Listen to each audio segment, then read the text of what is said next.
In this video, you'll see how much you should water your indoor plants.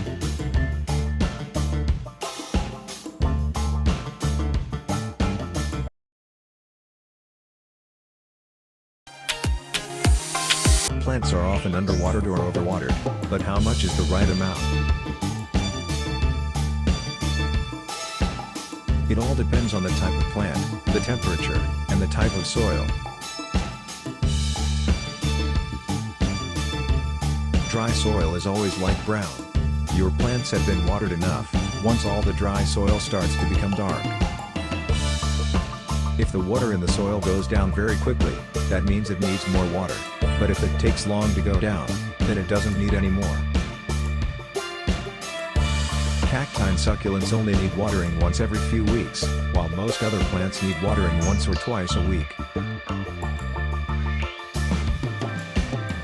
Plants generally shouldn't be watered on a schedule, only when the soil is dry. Poor quality soils should be watered more often than ones full of nutrients, as the poor ones tend to dry out quickly. To avoid overwatering, make sure your pots have drainage holes at the bottom.